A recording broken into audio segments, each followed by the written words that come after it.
Okay, we are live. This is Faisal Hamid Khatak from theleadersmith.com, and with me today I have Victoria Hargis. And today we are going to talk. Now I was looking for this screen and something happened. Technology. Okay, so yeah, back into the conversation. Today, Victoria is going to talk about how to turn being a victim into being a victor. And I'm sure there are lots of people out there who feel like victims at times, and they don't know how to get out of it, how to get out of that rut. So let's jump into the conversation. Victoria, you take it away. And okay, I'll take it away. Share your wisdom. Share my wisdom. Well, I'm going to refer back a little bit to our previous webinar, and if you didn't catch it, you can catch it on our YouTube channels, which is there's only 4 things we can do in order to change our lives, which is how we feel, how you behave or how we behave, which people or situations we attract into our life or are attracted to, and then what meanings we assigned to what happens. So the whole idea behind being a victim or a victor is that it's the way that you're looking at life and your perception of it. Because there are many people in the world that have what us looking on the outside can see as major tragedies in their life. You know, I know, Faisal, you had some, I have had some. Everyone I know has had some tragedies that really come out of the blue and make us wonder if it's our fault or our responsibility, or maybe we just say, they did it to me and they're responsible and they're mean and they're nasty and how could they do that? So the questions we need to ask ourselves when we're doing this is because if it's all about how you're perceiving your life, and if you perceive your life as that of one of being a victim, you really have no control over everything. Everything is always happening to you.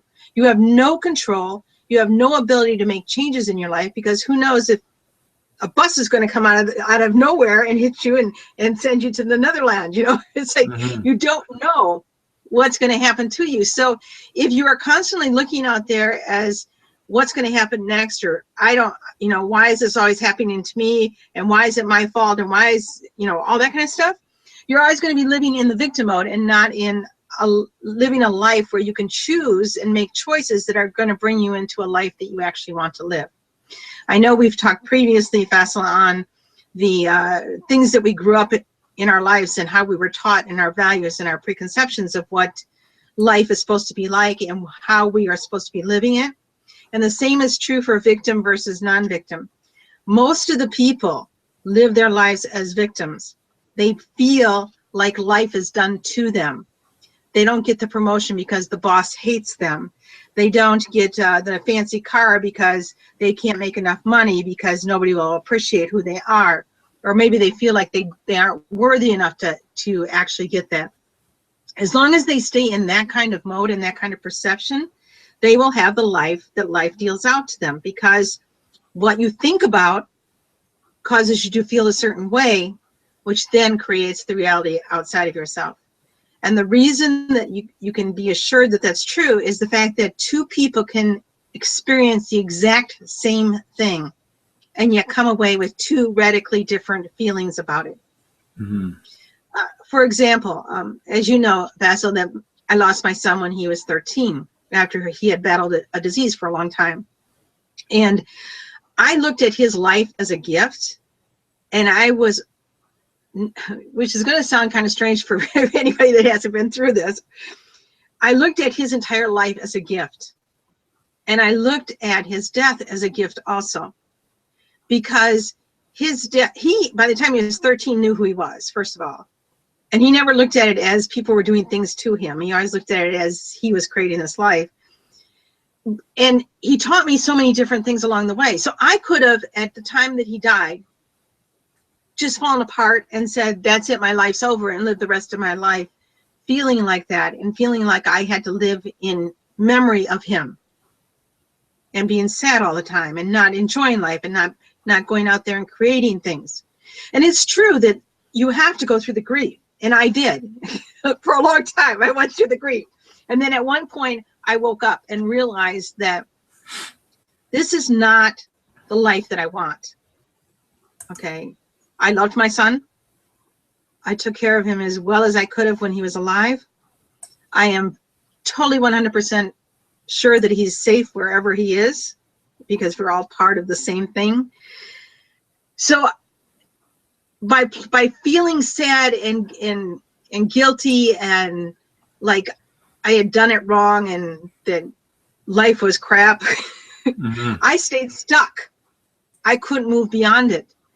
And once I realized that there are things that I can ask myself and dig inside of myself to get from the state of being that person that is always feeling like the truck is going to come around the corner and smash them, to somebody feeling like I can actually live my life and cross the street and be in pretty safe environment and create the life I want. I can go where I want. I can do what I want and not always fear that that truck's going to come and run me over. So I don't know if that gets us started into this or not. No, this is perfect, and thank you for sharing your touch of your story again. And this is really important to make a difference. First, we have to see what our belief systems and what kind of values we have picked up from other people, parents, or our society. You know, your audience can probably relate to that. Each one of us has one of those friends. Whenever they walk in the room, you know, oh shit, they're going to talk about something negative. They're always talking negative. I hate my boss. I don't make enough money. I lost my job. I cannot keep a job. I cannot keep a boyfriend. I cannot keep a girlfriend. You know, or there's something wrong with my dog all the time, barks all the time, or whatever, you know. Or my kid is sick all the time, something like that. So those are the people who you are talking about. Like, doesn't matter what happened to them in their lives, they will always stay in that victimhood, and they don't see a way to come out. And I think that's what their life becomes. It is. In fact, according to Hawkins, Power versus Force, a research document, I believe, 78% of the world's population believe that the world happens to them and then they are the cause of little or nothing, which is outrageous when you think about it. Because then we can always blame someone else because it's not our fault. It's never our fault, which is, you can see that, you know, on Facebook, you can see it in the news, you can see all this stuff. It's always somebody else's fault. It's always somebody else, or we're always looking to do the blame and shame game. And as long as we stay in blame and shame, we don't have to really look at how we actually are creating what we're living. Because it's so easy, right? It's always easy to point finger like that. It is. But you know, I don't know if you've heard this before, or maybe we talked about it before, that when you're pointing the finger, how many fingers are pointing back at you? Yeah. There's just 3 of them. 3. For me, it's 3. It's 3, yeah. For most of us, 3. Get 1 thumb.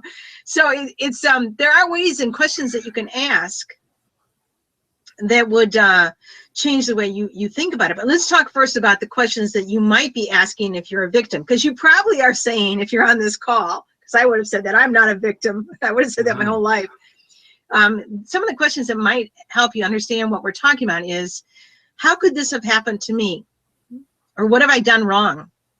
Or what did I do to deserve such punishment and such a hard life? Or why do I always get mistreated by those I work with or are in relationship with me? Or why does my spouse always X, Y, or Z do something, you know? It doesn't matter. Why doesn't he take out the trash? Or why does he make my life so hard, you know? Right. As long as we experience someone else with those questions, we really can't make the life we want. We can't, because it's never going to be our responsibility or our fault. And there are ways that you can change it. First of all, if you stay in the victim mode, as you said, the person that comes into the party or whatever, and you know that it's coming and you don't even want to hear it, they're very, very negative. Everything is negative. There isn't anything that's positive. So you don't ever want to be around them.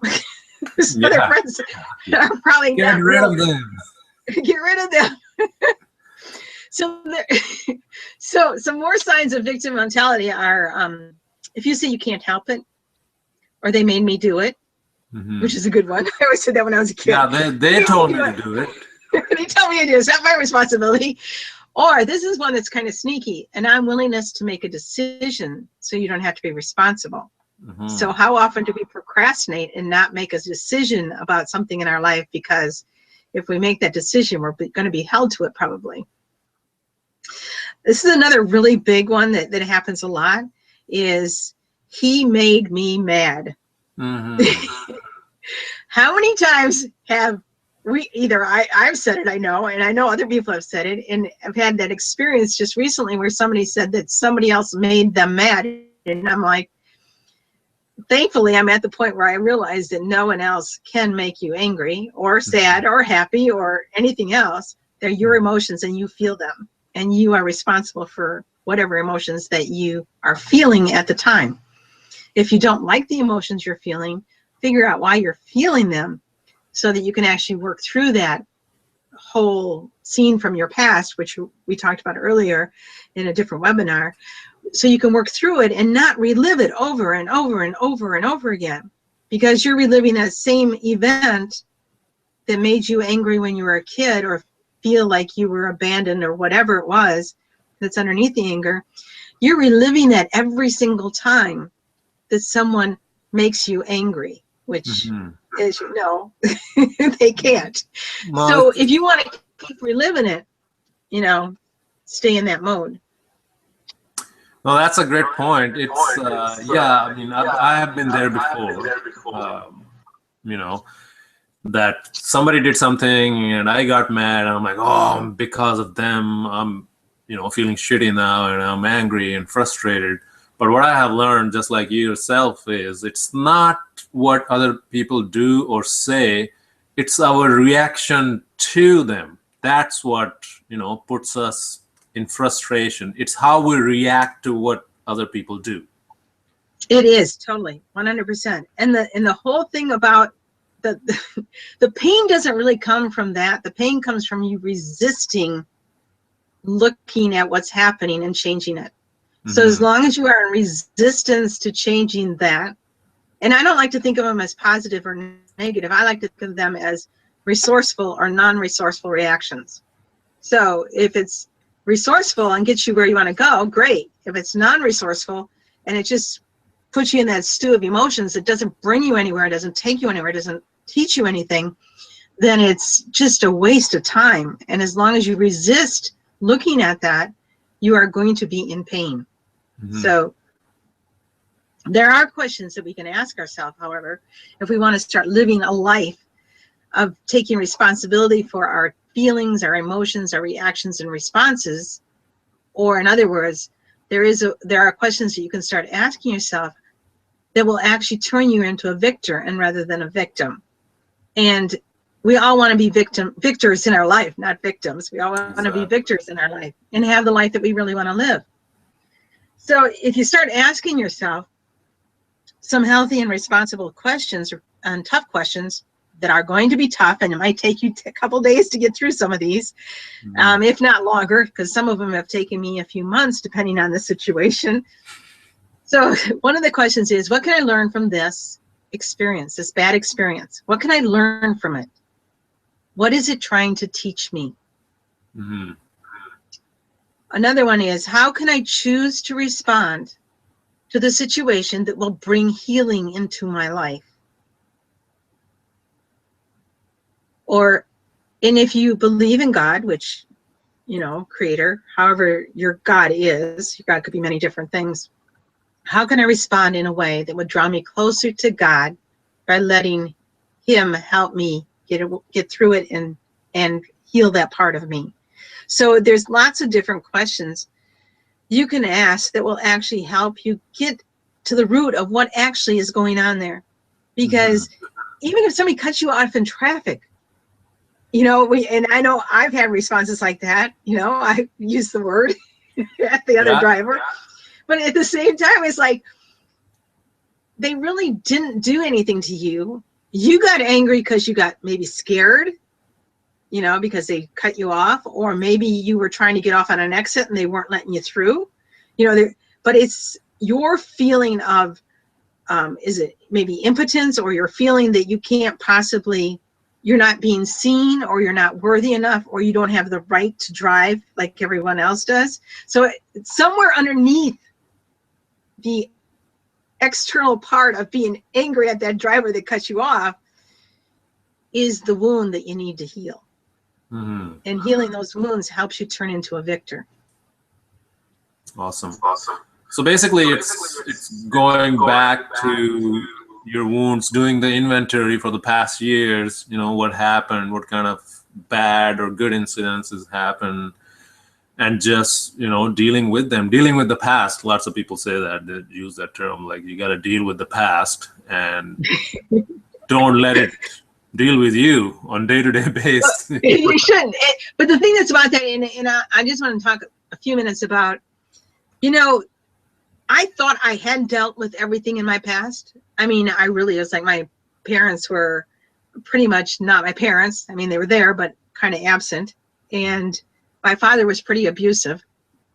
But I figured, okay, well, I understand where it came from. His father deserted his family, and, you know, my parents were tired, and I was the 5th kid, so they were really tired.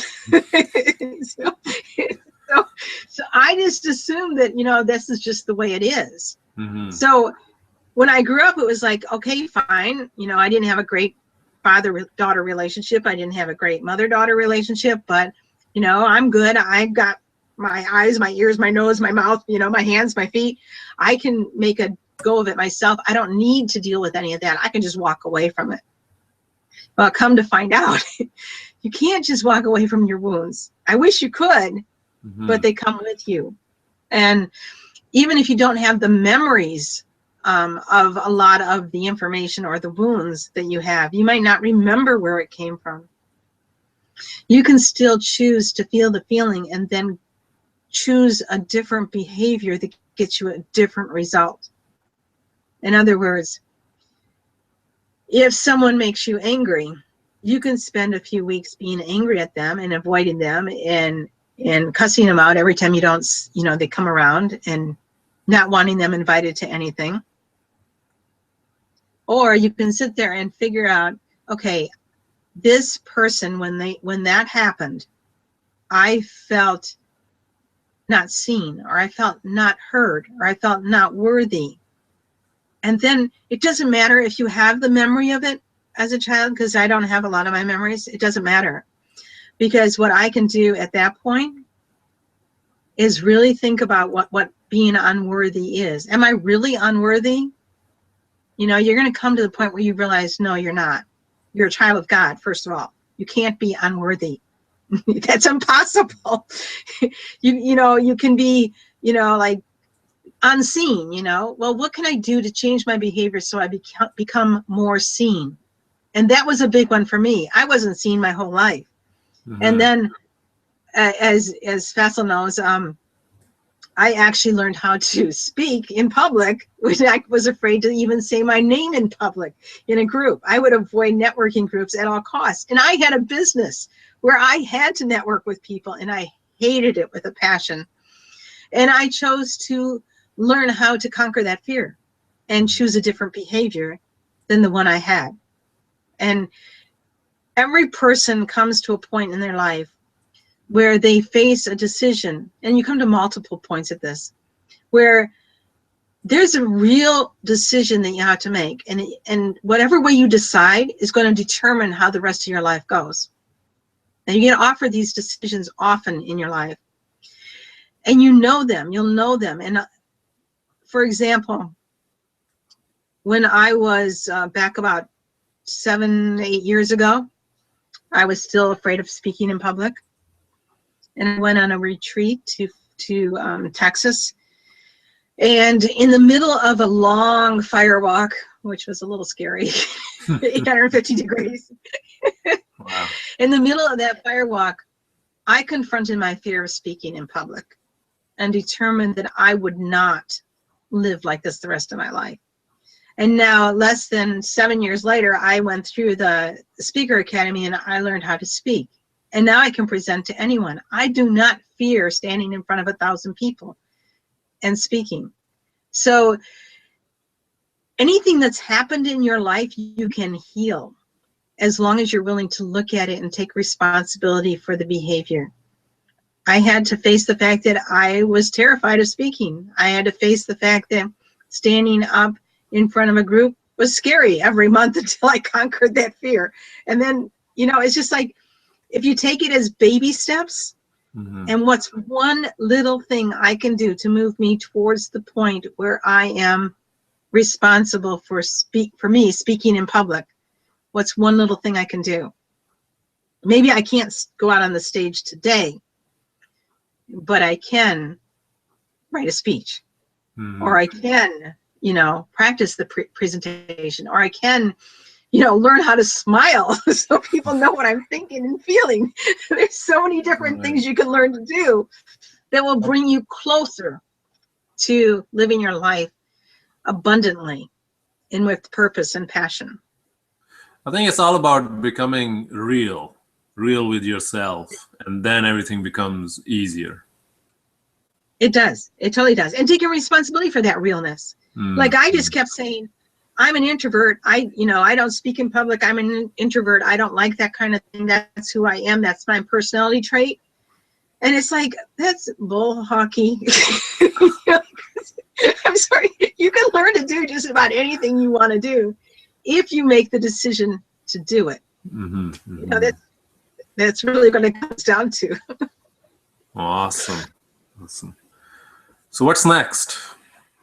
What's next? I don't know what's next. So what are you going to talk about in the next video then? Oh, in the next video, I think I'm going to talk about the nine fields of power that we have in our life. Ooh, 9 fields of power? 9 fields of power. Oh, you know, often when you do any research or reading on quantum physics, they talk about the 0-point field, which is the field that contains all of us. Yeah. So I kind of like that idea and that thought that we're all fields and we just are sharing and transmitting energy back and forth, whether by our thoughts, our words, our being, whatever it is. So I have 9 fields of power. Wow, that'll be cool. That'll be powerful. Cool. Okay, so I think time is up. So is there anything else you want to say to wrap it up? Or just that they can get a hold of me on my website, which is victoriahargis.com, which you'll see on the little badge at the bottom of my speaking voice, my face. And I do have a set of audios for sale there. I have my book, Raw Leadership, Awaken Your Power Within. And if you're interested in a discovery call to find out whether you are ready, willing, and able to start changing your life and become the leader in your own life, I have a discovery call that's free. At the bottom of the page, just click the link and you can schedule time with me to figure out how to get the life you want. Awesome. Well, thank you, Victoria, for all these cool tips. And we can't wait for the next video. 9 power fields, right? 9 fields of power. 9 fields of power. Okay. Jumbled up the words, but it's okay. It's okay. It's totally okay. Okay, so cool. We will we'll come back with the next video then. Sounds good. Thank you. You're welcome.